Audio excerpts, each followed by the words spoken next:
Welcome back to JMC Live's 9/11 tribute. I want to take a moment to say to the families and friends of those that were involved in this tragedy, our hearts and prayers go out to you this day. That it's not the next 48 hours is not a moment of tragedy, but a moment of triumph from the grieving stage of loss. Many people know that I have lost most of all of my immediate family. It was not until I got married. I don't have a mother, I don't have a father, those kinds of things. So I understand what it's like to have loss. It's been over 10 years for me. It happened in 2000 when I lost my mom. In 2000 I lost my mom. In 99 I lost my grandmother and never knew my father and all those kinds of things. Finding out later that they're already passed away. Watched my own mom die. So with that in mind, let this be a moment of sovereignty towards your relationships with those that are still alive. Your family and your friends and the new relationships you've established over the 10 years. Some of you still deal with anger. Some of you have hate. And other people have complete, total loss of what to do in this moment. And I understand. It's part of the grieving process. Everybody grieves differently. And our hearts go out to you. At this point, we're actually going to take over to Miranda and allow her to share her story. She does not want to get on camera, so you guys can just look at me as you listen to her. It's just kind of hard when I'm trying to run everything. Yes. Actually, I'm going to share something that I really have never shared with the public. And I really feel that I need to share it now. I have shared it with a very limited amount of people. 9/11, September 11, 2001, actually started 2 weeks before it actually happened for me.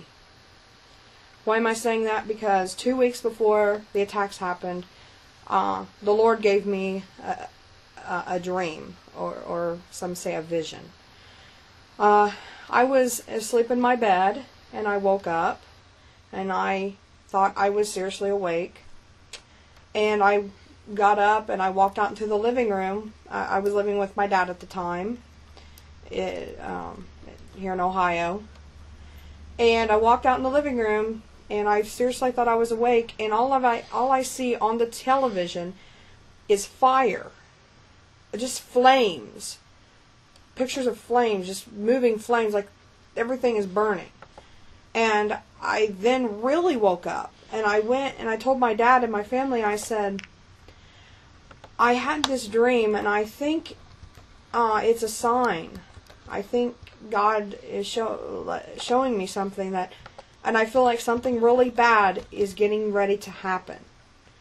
I don't think we're going to, it's going to affect us personally, but we will be affected in a horrible way, and it will affect us, but not on a very extremely personal level. But we will be affected in some way. And I said, I really think we need to pray. That's all I really feel. I'm not sure, but something horrible is getting ready to happen in our country. And I said this 2 weeks before the planes hit the towers, and the plane hit the Pentagon, and the plane crashed in Pennsylvania. And so on September 11th, 2001, at between 9:30 and 10 o'clock in the morning, the cable guy came to hook up our cable. And I was asleep in bed at the time. And I kind of woke up, and I heard the cable guy and my dad say, "Oh my gosh, did you see that?" And I thought, what in the world are they talking about? And so I got up, and I put a robe on, and I walked out in the living room. And he just so happened to have the TV on in the living room and in my dad's bedroom where they were at. And when I walked out into the living room, there I see the towers burning. And I couldn't breathe. And my dad said, he says, "Miranda, that's what you dreamt." And I said, "Yeah." And I had to go to work that day. I was working for Arby's restaurant, fast food chain here in Ohio and mostly around the nation. I was working there in the evening, and I just remember that there wasn't a whole lot of people coming in to eat that night. I remember that we kept the radio on in the back, and when there was nothing going on, every one of us was crowded around that radio, listening to updates, listening to more and more horrific stories coming through.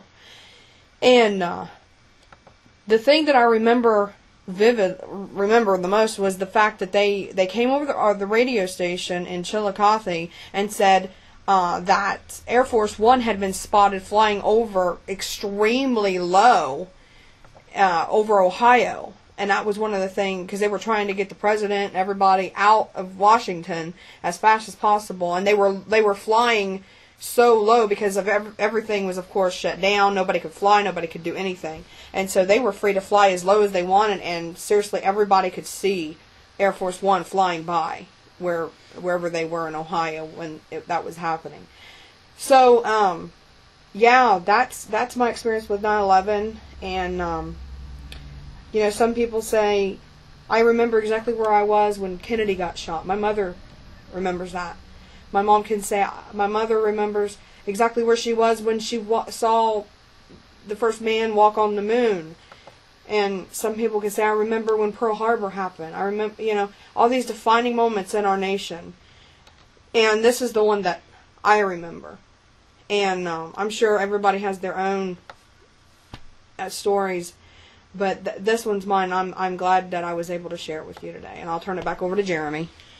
So, Miranda, after what happened in Ohio that you personally may have known about, or others that were experiencing something like these Patriot Acts, and all, what happened? What changed? Did you notice the change? Did you see the people supporting? Yeah. I mean, you want to go into that a little bit for us? The biggest thing that I noticed was there was American flags everywhere.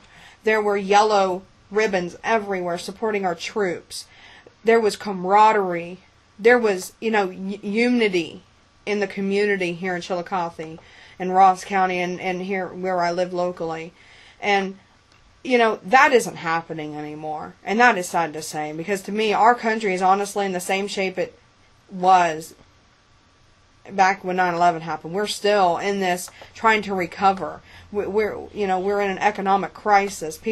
We're in the biggest recession since the Great Depression. I think it's time that we put our, you know, selfish own personal agendas aside and stop saying, well, I'm burning the Quran and I'm burning this and I hate this person, I hate that. You know what? People are suffering and dying. I think that's a little more important than burning a book. So, but the thing that I did notice the most was there was a lot more police officers. There was a lot more military vehicles going through Chillicothe, Ohio. And there was a lot more security at the airports. You couldn't hardly get through the airport without, you know, but almost having to strip everything off.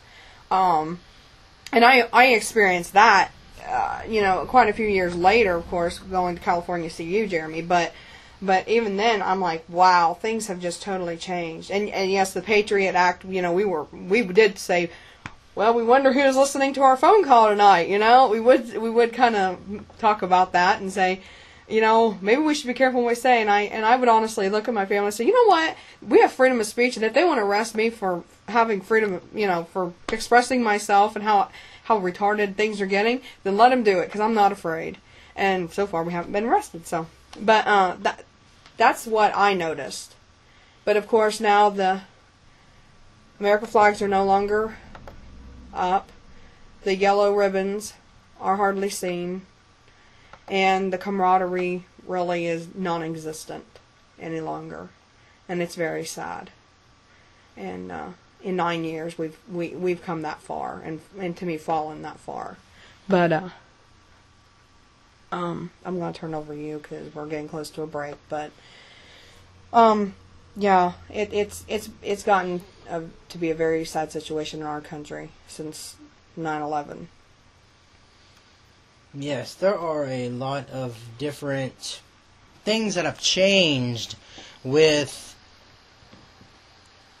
society Because, after 9/11, you saw all the flags, you saw all the red, white, and blue colors. Everyone was on edge, but then there was this big, we're going to, unite. We're going to do the things we need to do. We're going to move forward.